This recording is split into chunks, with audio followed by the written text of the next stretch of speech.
ମନ୍ଦ ଚିନ୍ତାଧାରା ଲୋକମାନଙ୍କର ଏହା ତାଙ୍କର ଗୋଟିଏ ବହୁତ ବଡ଼ ଗୁଣ।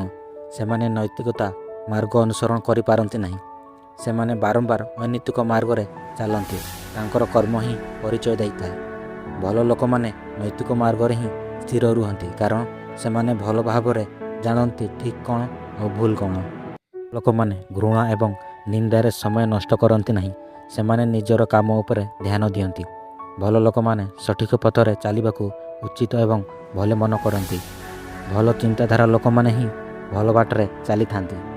ବେଳେ ଭଲ ଲୋକମାନଙ୍କୁ କିଛି ଲୋକ ଏଇଥିପାଇଁ ଘୃଣା କରନ୍ତି ଯେ ଭଲ ଲୋକମାନେ ମନ୍ଦ ଚିନ୍ତାଧାରା ମନ୍ଦ କର୍ମକୁ ସମର୍ଥନ କରନ୍ତି ନାହିଁ।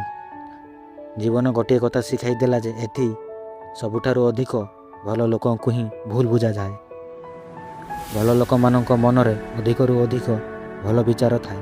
ଏହି ଭଲ ବିଚାର ତାଙ୍କର କର୍ମରେ ପରିଣତ ହୋଇଯାଏ। ଯେଉଁମାନଙ୍କ ମନରେ ଅତ୍ୟଧିକ ଭଲ ବିଚାର ଅଛି ସେହିମାନଙ୍କ ପାଖରେ ଅନେକ ପ୍ରକାର ଭଲ ଗୁଣ ଦେଖିବାକୁ ମିଳିଥାଏ। ନୈତିକତା, ମର୍ଯ୍ୟାଦା, ସତ୍ୟ, ପବିତ୍ରତା।